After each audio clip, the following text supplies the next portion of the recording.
안녕하세요. 사주읽기입니다. 오늘은 무자 간지에 대해서 알아보도록 하겠습니다. 무토는 봄, 여름, 양의 세계죠. 이 양의 세계에 드러난 대지를 의미합니다. 그래서 양의 세계의 우행인 글자를 품어서 봄, 여름, 푸르름을 우리에게 선사하고요. 그리고 신월인 가을이 되면 경금 열매의 풍요로움을 드러내는 그런 땅이 됩니다. 토는 보통 중앙을 의미하죠.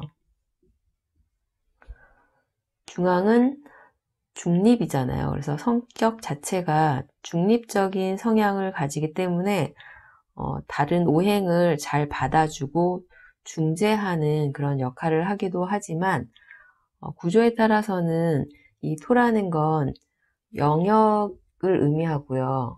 그리고 영역의 경계를 의미합니다.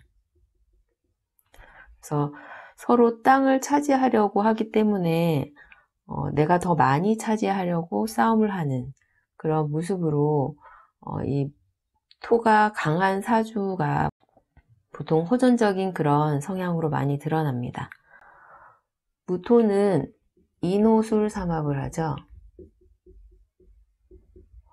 인호술 삼합이 의미하는 바 자체가 봄에 나무를 키워서 가을에 열매를 드러내는 그 삼합이기 때문에 무토가 할 일 자체가 나무를 키워서 금 열매를 드러내는 그게 이제 무토가 할 일임을 알려주고 있습니다. 그렇기 때문에 이 무토는 자기 땅에다가 목이라는 나무를 드러내거나 금이라는 열매가 드러나는 그런 구조다라고 한다면 자신의 프라이드도 높고요. 자존심도 강한 그런 경우가 많겠죠. 이 무토가 만약에 봄에 태어났다고 한다면요. 봄에는 나무를 키우는 그런 계절이기 때문에 특히 무자일주다라고 한다면 이 자수로 나무를 키우는 그런 모습이 됩니다. 그래서 이제 천간에 이 자신이 키우는 목인 나무가 드러나 있는 그런 구조다라고 해야지 자신이 키우는 나무가 드러나고 무게합으로 공적인 의미가 강해지기 때문에 이런 경우는 교육이나 공직의 그런 물상으로 드러날 수 있겠죠. 그리고 이제 여름에 태어난 무토일주다라고 한다면요. 여름은 화기가 강한 계절입니다. 그러면 화기는 해야 할 일이 금이라는 열매를 키우는 그런 모습이 되기 때문에 금이 드러나 있는 그런 구조다라고 한다면 화라는 인성이잖아요. 공부를 통해서 식상이라는 자신만의 재능이나 재주를 키우는 그런 구조가 됩니다. 그런데 여름에 화기가 강한데 금기가 아니라 만약에 목이 드러나 있다고 한다면요. 이 목은 키우기 위해서는 수기가 필요합니다. 그러면 이 무자일주의 경우는 일지궁 배우자가 좋은 역할을 하는 그런 모습이 되겠죠. 하지만 이 자수라는 배우자 입장에서는 무토에다가도 자신의 수기를 공급해야 되고요. 목을 또 키워야 하는 그런 입장이 되기 때문에 힘이 드는 그런 모습이 될 수 있습니다. 그리고 해야 할 일이 많은 그런 의미가 되겠죠. 가을에 태어난 무자일주다라고 한다면 가을은 금이 강한 계절이잖아요.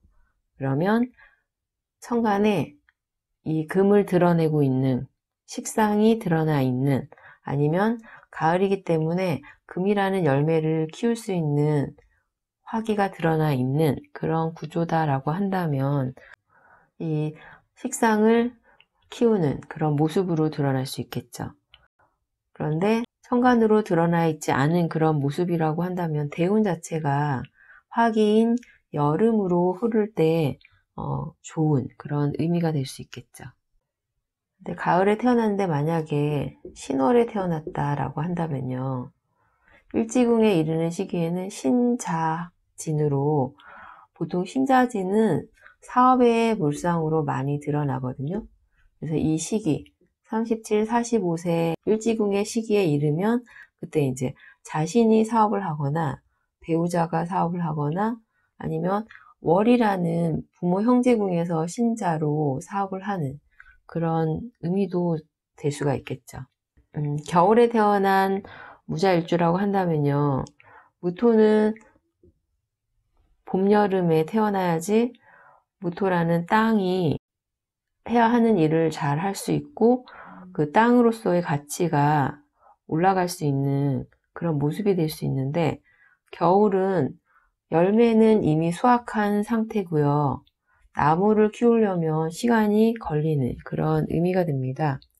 그러면 이 겨울은 무토보다는 기토가 활동하는 그런 시기이기 때문에 무토는 자기가 주도적으로 일을 하는 게 아니라 기토가 하는 일을 도와주는 아니면 기토가 하는 일을 대행하는 그런 모습으로 드러날 수 있고요. 이런 경우는 대운이 봄으로 흐르느냐 가을로 흐르느냐에 따라서 좀 달라질 수 있겠죠. 봄으로 간다 그러면 목의 계절이잖아요. 그러면 수기를 이용해서 목을 키우기 때문에 재생관의 모습으로 이런 경우는 관인 단체에서 활동하는 그런 모습이 됩니다. 그리고 가을은 금의 계절이죠. 그러면 금생수로 식상생재의 그런 구조가 되기 때문에 단체보다는 개인적인 일을 하는 그런 모습으로 드러날 수 있겠죠. 무자간지의 경우는 무토가 일지궁에 자수와 함께 하고 있는 모습입니다. 자수는 무토 대비 십성으로는 정제이죠. 심리적으로는 정제라는 돈에 대한 관심이 많은 그런 의미가 됩니다. 그리고 자수 지장간에는 임수와 계수가 있습니다. 임수는 편제가 되고요. 계수는 정제가 되죠. 그러면 하는 일 자체도 편제, 정제로 두 가지 일을 할 수 있는 그런 의미로도 쓸 수 있고요. 아니면 임수에서 계수로, 계수에서 임수로 하는 일에 변동, 변화가 생길 수 있는 그런 모습으로 쓸 수 있습니다. 만약에 무자일주가 남자라고 한다면요.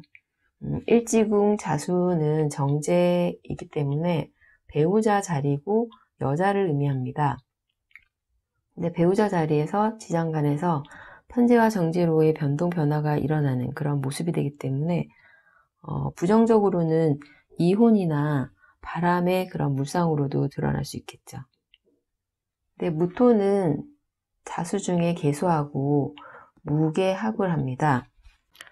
심리적으로는 이 계수하고 합을 하고 있기 때문에 계수에 대한 집착을 강하게 드러낼 수 있겠죠. 그러면 돈이나 아니면 배우자에 대한 집착이 될 수 있습니다.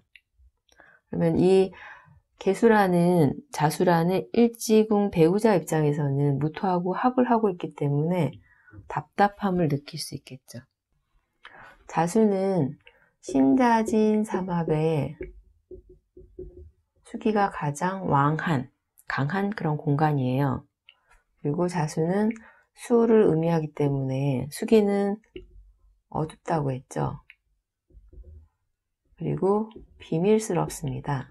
잘 보이지 않기 때문에 우리가 느끼기에는 비밀스러운 그런 모습으로 드러날 수 있기 때문에 일지궁이 남들이 보기에는 어둡고 비밀스러운 그런 모습으로 사실 잘 안 보이는 그런 의미가 되기 때문에 다른 사람들이 생각하기에는 이 무토 일주 자체가 자신의 속마음을 잘 드러내지 않는다라고 느낄 수 있습니다.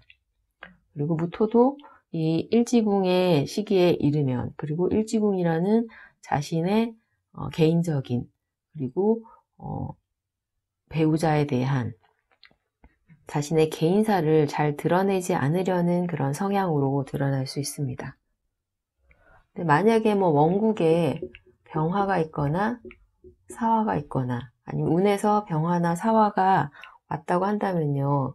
이 병화나 사화를 가지고 자수를 비추기 때문에 이때는 자신의 속마음이 드러나거나 아니면 자신의 그동안 이야기하지 않은 자신의 개인사 아니면 애정사가 드러날 수 있는 그런 모습으로 드러날 수 있습니다.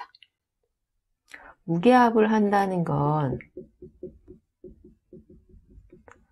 을목을 키우기 위함이에요. 그러면 무자일주가 만약에 을목이 드러나 있는 구조다라고 한다면 배우자하고 힘을 합쳐서 을목을 키우는 그런 모습이 되기 때문에 무게합의 가치가 상승하는 그런 모습으로 드러날 수 있겠죠. 하지만 을목이 없다라고 한다면 사실 무게합이 개인적인 돈에 대한 집착으로 쓸 수 있기 때문에 그런 면은 경계해야 합니다. 인호술 삼합을 하는 무토 입장에서는 자수는 12운성으로는 태지죠. 그리고 12신살로는 제살입니다. 제살은 보통 수옥살이라고도 이야기를 하는데요. 무토는 인호술 삼합을 하기 때문에 오화가 왕지입니다. 그런데 자수는 오화하고 좌우충을 하죠. 왕지인 오화를 충하기 때문에 부정적으로는 돈 때문에 불법을 저지르는 그런 모습으로도 드러날 수 있습니다. 그래서 무게합 자체를 을목을 키우는 공익의 의미로 써야지 문제가 없다고 이야기할 수 있습니다. 무토는 병화가 무토 땅을 비추고 있는 그런 구조라고 한다면요. 무토가 굉장히 환해지는 그런 모습이기 때문에 미남 미녀가 많습니다. 연예인 중에 정우성 씨의 경우가 병화월의 무토 일주고요. 연이 개수가 있습니다. 그래서 병화로 무토를 비추면서 개수라는 수기가 분산되는 그런 모습으로 이게 이제 스크린의 그런 물상으로 사용한 경우라고 이야기할 수 있겠죠. 다음 시간에는 기축 간지에 대해서 알아보도록 하겠습니다. 감사합니다.